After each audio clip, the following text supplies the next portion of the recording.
Muy buenas tardes, amigos hispanoparlantes de los 5 continentes que nos sintonizan a través de nuestro portal web. Recordemos que somos televisión por streaming, no solamente para los venezolanos, sino para los hispanoparlantes que están regados por los 5 continentes.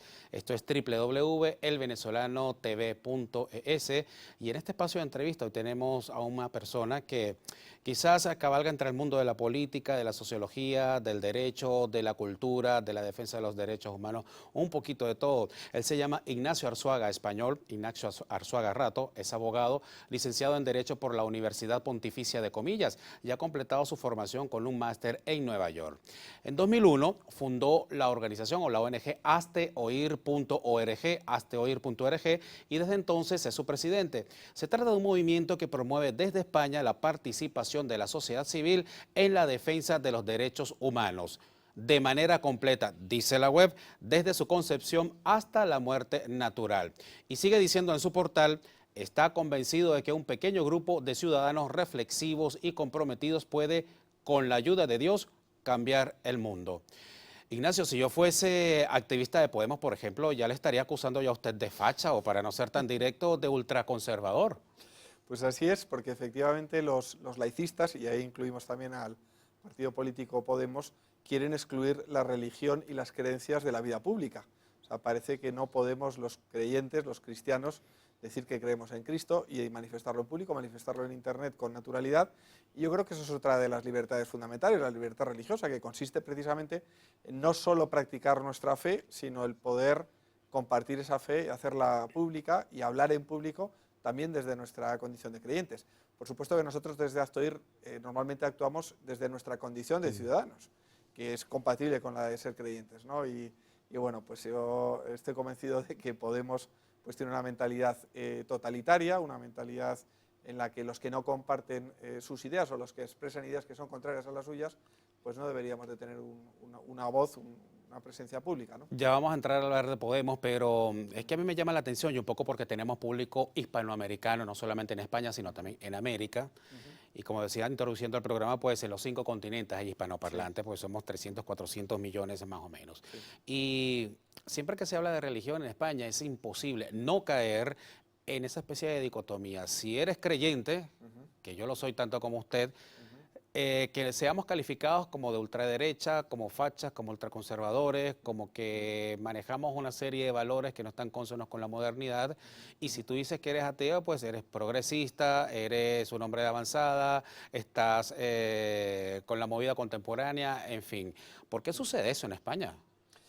Pues hombre, en España tenemos una razón histórica muy concreta y es la de que tuvimos una dictadura durante muchísimo tiempo, una dictadura de derechas, ¿verdad?, que es la de Francisco Franco, y efectivamente en ese momento, el momento sobre todo después de la guerra civil, una guerra tremenda desde el año 36 al 39, Claro. pues la Iglesia Católica de alguna forma se identifica con el propio dictador, ¿no?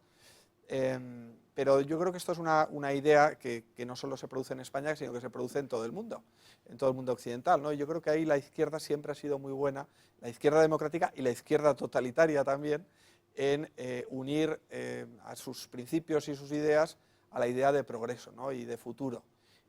Y yo creo que lo más progresista es, por ejemplo, defender los derechos fundamentales, defender el derecho a la vida también de los que todavía no han nacido. Yo creo que no hay nada más progresista que con independencia del tamaño de la situación, de la enfermedad o de la... Bueno, pues todos tenemos derecho a la vida, ¿no? Yo creo Estamos que hablando del aborto. por ejemplo, en el caso concreto del aborto. O ahora mismo el Papa lo dice en muchas ocasiones, Papa Francisco, las personas ancianas, las personas que están en el último momento de su vida, pues los progresistas europeos lo que quieren es acabar con la vida de esas personas porque suponen un coste para el Estado, para la sanidad pública. Estamos hablando de la eutanasia. Ahí estamos hablando de la eutanasia. Bueno, pues yo creo que lo más progresista es al más débil, al que sufre, al enfermo, pues no quitárnoslo de medio, sino cuidarlo, atenderlo, protegerle también cuidarle en el momento de dolor, intentar evitar mediante las medicinas y los medicamentos de cuidados paliativos, pues esos momentos finales. Y, y con aquellas personas, por ejemplo, que deciden poner fin a su vida porque realmente no pueden seguir adelante por causa de una enfermedad, por causa de un padecimiento que se le hace peor que la misma muerte, por causa de un padecimiento que les hace la vida más bien un contrasentido. Ellos no tendrían derecho a elegir si viven o mueren. Bueno, así se plantea siempre la eutanasia. Muchas veces se le habla de buena muerte o de muerte asistida Sí. o de suicidio asistido. En realidad, lo más humano yo creo que es en esa situación, en una situación de desesperación de una persona que se está planteando incluso quitarse la vida, muchas veces sin enfermedades terminales, no necesariamente es una enfermedad terminal, sino una enfermedad que no quieren sufrir, que están deprimidas. Lo que hay que intentar es ayudarlas a esas personas, ¿no? Y que se sientan queridas y que entiendan que su vida tiene sentido, más allá del sufrimiento concreto.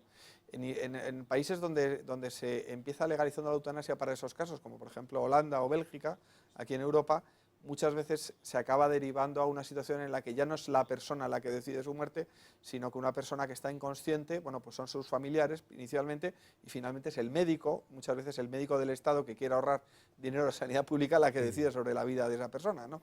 O sea, a mí me parece que la eutanasia al final deriva en una pendiente resbaladiza hacia una situación en la que la vida... Ahora mismo los ancianos que caen enfermos en Holanda no quieren ir a los hospitales de Holanda, quieren irse a Francia, quieren irse a España, a otros países donde saben que no les van a matar, ¿no? Porque si caen en una situación de inconsciencia, otro puede decidir por ellos, ¿no? Los están matando en los hospitales de Holanda. Los están matando legalmente, les están aplicando la eutanasia a los ancianos que, bueno, pues como no pueden expresar su voluntad sobre si quieren que acaben con su vida o no, bueno, pues hay otras personas y ya en última instancia médicos que dicen, bueno, está en una situación de una enfermedad terminal, una enfermedad muy complicada, veo difícil que salga adelante, entonces yo médico decido que se le aplique la eutanasia, ¿no? Y se acabe con la vida de esa persona. Con respecto al aborto, hay un eslogan muy difundido por parte de los movimientos feministas, Femen, etcétera, etcétera, y es que yo soy mujer y yo decido sobre mi cuerpo.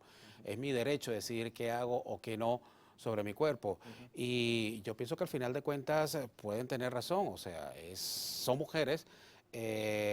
Sabemos que durante largo tiempo, y sobre todo en España, cuando la dictadura de Franco, entre el 36, 39 hasta el 75, pues la mujer era un objeto de valor secundario. Era la segunda protagonista, no la primera. Hoy en día la mujer está tomando el protagonismo en todas las áreas de su vida, en la economía, en la política, en la cultura y también antropológicamente, es decir, puede decidir sobre su cuerpo. ¿Por qué ir contra el aborto? O sea, al final de cuentas es un derecho de la mujer. Bueno, y yo creo que el aborto no es un derecho, no puede acabar con la vida de un ser humano inocente, nunca puede convertirse en un derecho. Creo que, bueno, y no es que yo lo crea, es que la ciencia lo dice de una forma clara, existe vida humana desde el momento de la concepción, esa es una vida que se desarrolla de forma ininterrumpida hasta la vejez y hasta la muerte, si se permite el desarrollo de esa vida, por supuesto. Desde el momento de la concepción hay un código genético distinto desde esa primera célula, el cigoto, hasta a lo largo de todo el embarazo y después de nacer. Es un código genético único, independiente, totalmente distinto del de la madre, por lo tanto no es su cuerpo, es otra vida humana. Es verdad que depende de la madre, pero igual que un recién nacido sigue dependiendo de los padres para recibir alimentos. Si se le deja a un recién nacido también moriría, ¿no?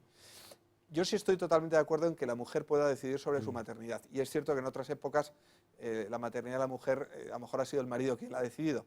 Pero gracias a Dios hoy yo creo que ese derecho está digamos, vigente en la inmensa mayoría de las sociedades. Pero claro, la maternidad, el poder decidir sobre la maternidad significa el poder decidir sobre el embarazo. Es decir, si una mujer no se quiere quedar embarazada, pues tiene medios para no quedarse embarazada. Pero si una mujer se queda embarazada, ya es madre, por lo tanto, en fin, ya ha decidido sobre su maternidad, ha decidido que quiere ser madre. Si ha sido madre de forma involuntaria, entonces ya de lo que estamos hablando es de otro derecho, del derecho a acabar con la vida de un ser humano, ¿no? Pero desde luego, en fin, ya digo, sí a decidir sobre la maternidad, no, en mi opinión, a decidir sobre la vida de otro ser humano que es ese hijo que se está desarrollando. Las personas que piensan con usted no tienen ya la guerra perdida, porque cada día son más los países que dictaminan leyes favoreciendo el aborto, legalizándolo. Bueno, hay un cierto retroceso en algunos países. Por ejemplo, en Estados Unidos hay muchos estados que están aprobando leyes que restringen el aborto. No lo prohíben completamente porque hay una sentencia del Tribunal Supremo, Roe versus Wade, que obliga a todos los estados a permitir el aborto, pero sí que lo están permitiendo, ¿no? Y sí que lo están restringiendo. Y luego, por otra parte, la encuesta Gallup, que se hace cada año, pues indica que cada vez hay más ciudadanos norteamericanos que dicen que son pro vida frente a los que dicen que son pro-choice. Ahora mismo el 56% de los norteamericanos dicen que son pro-life, ¿no? Pro vida. Entonces, yo creo que no está tan clara la situación. Hay países también en el este de Europa que están protegiendo la vida y que están aprobando leyes que protegen la vida. En definitiva, con independencia de que estemos ganando o perdiendo la batalla, yo creo que es una cuestión fundamental de derechos humanos, ¿no? Y que dentro de, no sé si serán 20, 30 o 40 años, veremos al aborto, como ahora mismo estamos viendo en el año 2015, a la esclavitud, ¿no? Pues la esclavitud en el siglo XVIII en Inglaterra era algo que aceptaba la mayoría de la sociedad inglesa, y hoy día lo rechazamos como algo terrible, ¿no? Bueno, pues yo estoy convencido de que así veremos el aborto y de que acabaremos ganando la batalla, lo que no sé es cuándo. ¿Qué implicaciones sociales tiene la aprobación de las leyes del aborto?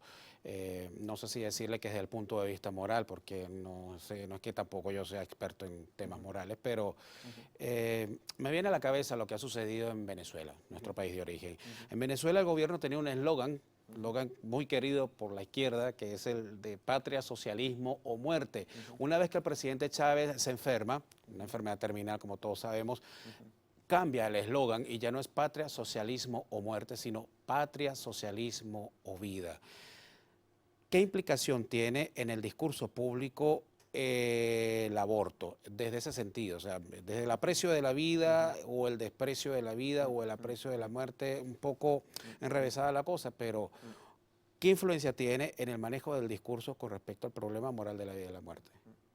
Bueno, yo creo que al final el gobierno, el partido político, el grupo político o social que acepta el aborto y que el aborto le parece que es algo bueno, que es un derecho, no un fracaso que se permite en determinadas circunstancias, sino como algo bueno o incluso un derecho, normalmente ese planteamiento deriva en atentados contra el derecho a la vida en otros ámbitos, ¿no?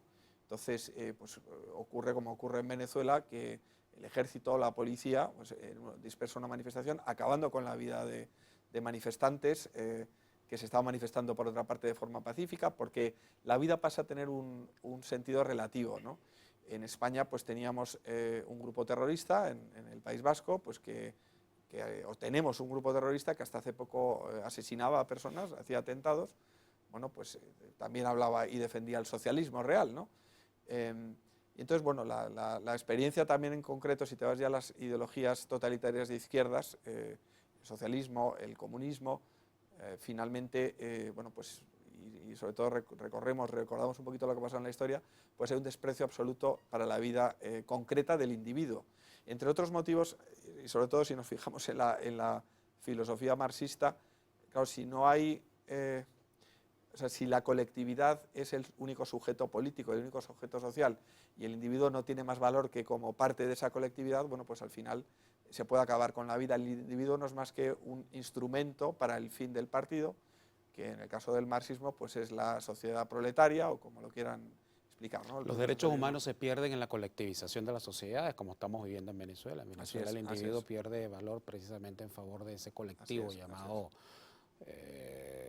soldados de la patria o el pueblo de Venezuela, que es un concepto el muy pueblo de Venezuela lo que hace de alguna forma es establecer el sujeto único prácticamente, que además queda representado por la voluntad del líder del gobierno o del líder del partido, que puede decidir cualquier cosa, y desde luego si eso supone un daño colateral, como puede ser la muerte de un manifestante, o que se restringe una libertad fundamental, como puede ser la libertad de prensa o cualquier otra cosa, el caso más extremo es el de la vida, es decir, acabar con la vida de un ser humano, ¿no?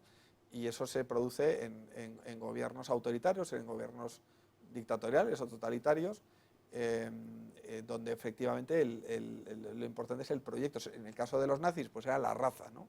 La raza aria, en el caso de la Unión Soviética, pues era el pueblo proletario, el proletariado. Por supuesto, el proletario no decía nada, claro. Asumía la representación el comité del partido o el líder del partido, y ya decidía, el proletario en concreto no tenía nada que decir, porque ya había personas que sabían interpretar esa voluntad y la imponían de forma inmisericordia, ¿no? Por lo que entiendo entonces, ustedes lo que defienden es que es preferible defender la vida desde el principio para que después no tengamos consecuencias nefastas como... Así es. Nosotros creemos que todo el ser humano tiene una dignidad inviolable, creemos que somos absolutamente dignos y tenemos derechos fundamentales que nos son, no es que nos lo dé el Estado, o no es que nos lo dé las leyes, sino que son propios del ser humano, ¿no? Y no hay ningún gobierno que pueda aprobar ninguna ley que atente contra ese derecho fundamental a la vida o contra derechos o libertades fundamentales. ¿Le molesta a usted las marchas gays? No, a mí me parece que cada quien es perfectamente... La fiesta del orgullo gay. Sí, sí, sí. No, cada quien es bueno que salga a la calle, que defienda sus derechos, que festeje las cuestiones con las que se identifique. El problema del orgullo gay en España y en algunos otros países es que se utiliza esa fiesta que se supone que es para reivindicar derechos de un colectivo, como puede ser el de los homosexuales, para finalmente atacar a otros colectivos como podemos ser los creyentes, ¿no? En concreto a los católicos. Y en España, pues año tras año nos encontramos con carteles, con pancartas que se mofan, que se ríen y que atacan en concreto a los católicos, ¿no? Entonces ahí me parece que se está de alguna forma pervirtiendo ese fin inicial que supuestamente era el de defender determinados derechos para atacar a otros colectivos, ¿no? Eso es lo que nosotros hemos criticado sobre el orgullo gay, en concreto aquí en Madrid, en España. Pero se sienten ustedes muy ofendidos por el hecho de que en el orgullo gay o en las manifestaciones de la comunidad LGBTI pues se tomen los símbolos del cristianismo para hacer propaganda o para caricaturizar, digamos. Sí, sí, o sea, yo entiendo que, bueno, pues que si hacemos una manifestación, los que estamos a favor de la familia, por ejemplo, los pro familia, y nos ponemos a caricaturizar o a meternos contra los homosexuales, probablemente a los homosexuales no les gustaría y probablemente lo criticarían, ¿no? Pues yo exijo el mismo respeto que el respeto que yo tengo hacia ellos, ¿no? Ustedes, ¿no? Claro, es decir, hay determinados colectivos, como puede ser el colectivo del lobby gay. El lobby gay. El lobby gay no son los homosexuales, hay muchos homosexuales que no se representan, no se sienten representados por las asociaciones que organizan el orgullo gay. Pero claro, hay determinados colectivos con los que uno no se puede meter, como puede ser el colectivo homosexual o como puede ser la izquierda en su conjunto. Bueno, y hay otros colectivos como podemos ser los católicos, los creyentes, o como podemos ser los que defendemos la vida o la familia, en fin, con los que uno se puede meter, con los que uno se puede a los que a uno puede atacar o caricaturizar. Y bueno, yo creo que deberíamos de... Yo creo algo que sí pasa en Estados Unidos, que es, bueno, hay dos visiones y yo creo que hay un cierto respeto entre las dos visiones. Los medios de comunicación recogen las dos visiones. Bueno, estoy simplificando, hay muchas visiones, claro. pero de alguna forma sí que hay lo que los americanos llaman una guerra cultural, una batalla cultural, ¿no? Y bueno, y esas dos visiones a veces convencen a una parte de la sociedad y hay un cierto debate, ¿no?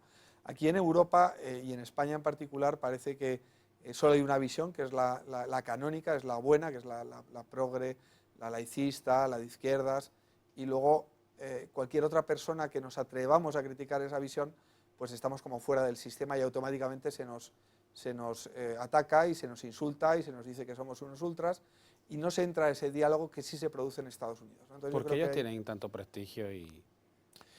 Lo han hecho muy bien, yo creo que ahí debemos de reconocerlo, ¿no? Han sabido llegar al mundo de la cultura, al mundo de la televisión, al mundo de las películas, han transmitido una serie de ideas y yo creo que también han triunfado, ese es uno de los motivos, y el otro motivo es han triunfado por la incomparecencia del centro derecha, ¿no? Podríamos decirlo, de esa forma, o de los otros, o de los pro familia. O sea, muchas veces en España tenemos un partido de centro derecha, que es el Partido Popular, que ahora está en el gobierno, que muchas veces ha renunciado a defender principios o a aplicar principios cuando ha tenido gobierno o cuando ha tenido una mayoría en el Parlamento, ¿no? Y yo creo que es muchas veces por complejo, por miedo, ¿no? En Estados Unidos, ahí sí el centro derecha o la derecha dio esa batalla y la ha estado ganando durante muchos años. Ahora, con Obama en el gobierno no está tan claro, pero también en el ámbito de los medios, en el ámbito de la sociedad, pues sí que hay una mayoría de los americanos que dicen que son conservadores.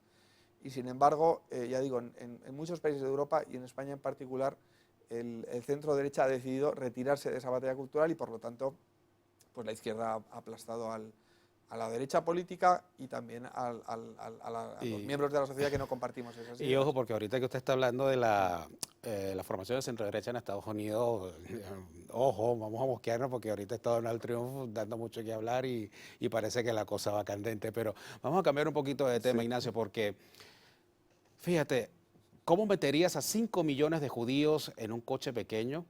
Pues en el cenicero. Ojo, con este chiste, entre comillas, Guillermo Zapata pensó que se estaba luciendo, que se la estaba comiendo, como decimos en Venezuela, ante sus seguidores en Twitter. Quizás no debería importarnos mucho, porque al final de cuentas, en el momento en el que Guillermo Zapata hace esta gracia, era conocido solamente por su círculo de amigos. Hoy es podemita, que en España se les llama podemitas a los seguidores de Podemos, el partido de Pablo Iglesias, y esto generó una enorme polémica detrás de la que ustedes también impulsaron algunas iniciativas para que este señor se retractara. ¿Por qué este señor generó tanto escándalo? Un poco para que lo Bueno, entienda el este público. señor es concejal, es miembro del gobierno del Ayuntamiento de Madrid, la capital de España, elegido en la lista de Podemos. Es decir, no es un señor cualquiera, es un señor Destacadas de la noche, primeras elecciones. judío, es un señor que se burla de los judíos y se burla de la manera en la que los nazis tenían para matar a los judíos. Bueno, pues parece ser que el colectivo judío es otro de los colectivos con los que uno se puede meter, igual que los católicos, y no pasa nada, ¿no? Hay otros colectivos que están a salvo, que jamás nadie se va a burlar de ellos o les va a insultar, pero sin embargo parece que pues un señor que pertenece a este partido político, a Podemos, partido de ultraizquierda, apoyado por el gobierno de Venezuela, pues puede insultar a los judíos, igual que otros concejales del Ayuntamiento de Madrid y miembros de Podemos, pues insultan y agreden a los católicos o a otros colectivos, ¿no? Hay otro concejal, que es Pablo Soto, pues que hablaba también, se burlaba y planteaba la posibilidad de guillotinar a un ministro del gobierno de España, o exministro en este caso, que es Ruiz Gallardón. Bueno, pues ese tipo de bromas a determinados colectivos y a determinadas personas relacionadas con la izquierda, como puede ser Podemos, se le permite, y estos señores, bueno, pues después de una campaña muy potente en medios de comunicación, en internet, incluso del propio Partido Popular en el Ayuntamiento de Madrid, la portavoz del Partido Popular en el Ayuntamiento, sí, que es Esperanza Aguirre, pues pidió la dimisión de este señor. Finalmente, lo que hizo este señor es presentar su dimisión como concejal de Cultura, pero sin embargo se mantiene, sigue como concejal en el Ayuntamiento de Madrid y por lo tanto cobra de mi sueldo, o sea, de mis impuestos que pagamos, claro, los españoles, los madrileños. Los madrileños. Nosotros le estamos dando dinero para que este señor, bueno, pues siga cobrando y siga sin haber pedido perdón, porque hizo una pequeña disculpa, pero no un perdón. ¿Qué consecuencias ve usted en el futuro dentro de todo este caldo que estamos viviendo en Madrid? Bueno, la situación española ahora mismo es una situación muy, muy complicada, muy candente, no está claro. Tenemos elecciones generales, es decir, elecciones de presidente de gobierno en noviembre, diciembre, parece que más bien va a ser diciembre, pero ya queda muy poquito.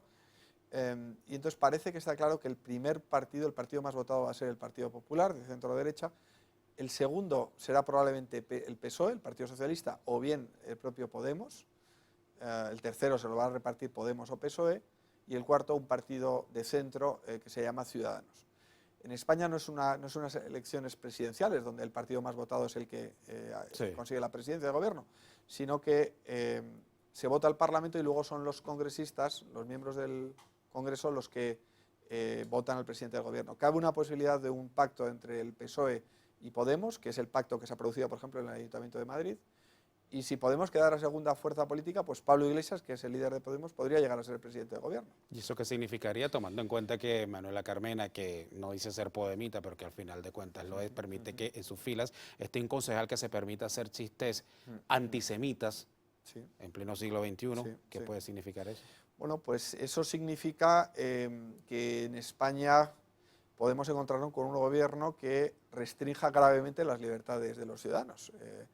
No sé si sería una situación parecida a la de Venezuela. Aquí tenemos la Unión Europea, España es parte de la Unión Europea y por lo tanto hay determinadas cosas que sin salirse de la Unión Europea España no podría, un supuesto gobierno de Podemos o del PSOE apoyado por Podemos no podría tomar, pero sí que estoy convencido de que se restringirían determinadas libertades, empezando por la libertad de expresión. O sea, ahí Podemos no hace más que hablar de la democracia y del pueblo y de la voz del pueblo, y sin embargo cuando el pueblo se manifiesta en contra de sus opiniones, inmediatamente pues tratan de acallarlo, ¿no? Si hay gente que sabe de libertad de expresión y de libertad y de derechos humanos, es la gente de Hazte Oír. Y estamos frente a su presidente en este momento, Ignacio Arzuaga, porque ellos, aparte de defender los derechos y los valores de la vida en España, también se han dedicado a defender el derecho que tienen en otras latitudes, en países donde es peligroso ser cristiano, por ejemplo. Ellos se han dedicado a defender también allí los derechos de gente como de Asia Bibi, una niña que ustedes han apadrinado prácticamente porque está en peligro de ser ejecutada por manifestar sus creencias religiosas, es decir, es católica la muchacha, ¿verdad? Así es. ¿Cómo ustedes llegan a ella y cómo están llevando a cabo esta campaña? Sí, nosotros hace alrededor de 3 años conocimos un libro que había escrito una periodista francesa sobre la situación de Asia Bibi, que efectivamente es una madre de familia pakistaní que ha sido condenada a muerte en Pakistán por una ley que es la llamada ley antiblasfemia. Ella fue acusada falsamente de blasfemar contra el profeta Mahoma. Pakistán es un país de mayoría islámica, como es sabido, y bueno, pues hubo después de unas acusaciones falsas, una sentencia de muerte. Ella lleva 5 años en la cárcel, recurrió esa primera sentencia a la audiencia provincial de Lahore. Esa audiencia provincial perdón, confirmó esa sentencia a muerte. Y la semana que viene, bueno, pues es la primera vista pública, la primera audiencia en el Tribunal Supremo de Pakistán. Nosotros, en el momento en que leímos ese libro, en español fue traducido luego por Libros Libres, una editorial como Sacadme de aquí, Sacadme de la cárcel, era el mensaje que lanzaba la propia Sevilla a través de ese libro. Pues nos pusimos en contacto con su familia y desde entonces, bueno, el año pasado estuvimos en Lahore, en Pakistán, hablando con su marido, con sus hijas. Hemos traído también al marido y a 2 de sus hijas a Europa, ha estado en Roma, ha estado en el Parlamento italiano, ha estado en España, reunida con el secretario de Estado de Exteriores. En fin, hemos querido dar a conocer su caso, que es un caso terrible, pero es un caso que sufre, no es un caso único, es una situación, la de persecución y la de condenas a muerte. Recordado en Nigeria, por ejemplo, la masacre de los estudiantes universitarios. Por ejemplo, por parte en del Estado Nigeria, Islámico. en Kenia, en Irak, en Siria. Bueno, son países donde hay persecución, verdadera persecución contra los cristianos en particular. Es verdad que el grupo terrorista ISIS, por ejemplo, no solo persigue a cristianos, también a los musulmanes moderados que no aceptan lo que el grupo terrorista ISIS quiere que hagan, también son ejecutados, pero la inmensa mayoría de los perseguidos en el mundo son cristianos, ¿no? Ejecutan homosexuales, en ese caso la También. comunidad homosexual y los cristianos conservadores, o También. ultracatólicos, como le quieran llamar, tienen algo en común. No, que yo sepa, no hay ningún católico que quiera una condena a muerte de un homosexual. No, digo, tienen algo en común, que son víctimas de la misma violencia. Vale. Claro, efectivamente, lo que está ocurriendo es que de las personas que son diferentes, son gobiernos totalitarios y son, por supuesto, grupos terroristas absolutamente totalitarios que lo que quieren es acabar contra el que es diferente, ¿no? Y contra el que quiere expresar en público esa diferencia. Claro, el cristiano pakistaní, yo estuve, por ejemplo, en el barrio San José, en Lahore, un barrio que había sido quemado hacía prácticamente un año, menos de un año. Hay un barrio San José en Lahore. Sí, eso es, No lo así se sabía. llama, San Joseph Colony. En Lahore había sido el barrio completo arrasado, quemado, por una turba de extremistas islámicos que acusaban a uno de los miembros de ese barrio, de una persona que vivía ahí, de haber blasfemado contra Mahoma, ¿no? Por supuesto no había juicio ni nada. Llegó la policía, era en número mucho menor que esa turba, quemaron el barrio fue reconstruido y claro, yo lo visité un año después, ¿no? Bueno, pues los cristianos habían puesto la cruz encima de sus puertas para decir que eran cristianos. Es decir, el cristiano pakistaní no es como el cristiano español que tiene miedo de decir que es cristiano y que lo oculta porque se van a burlar de él, sino que ahí que arriesgan muchas veces su propia vida. Sin embargo, entonces el problema del cristiano o del homosexual que vive allí, el problema es en el momento en el que dice voy a expresar en público mi realidad, ¿no? Entonces eso es inmediatamente aplastado y los derechos humanos y los derechos individuales dejan de existir. Y hay una conexión con los gobiernos totalitarios de derecha o de izquierda, ¿no? Que no tienen por qué ser islamistas o islámicos. Al final es la persona que no entra en el canon que establece el gobierno, primero es marginado. En Pakistán el cristiano es marginado, vive en los peores barrios, se le niega cualquier trabajo cualificado al cristiano pakistaní. primero es marginado y en última instancia es incluso asesinado. Bien, muchas gracias. Ignacio Arzuaga ha sido nuestro invitado en el día de hoy. Nosotros con esta interesante entrevista y estos datos que hemos podido compartir a lo largo de esta media hora, volvemos nuevamente a www.elvenezolanotv.es. Adelante.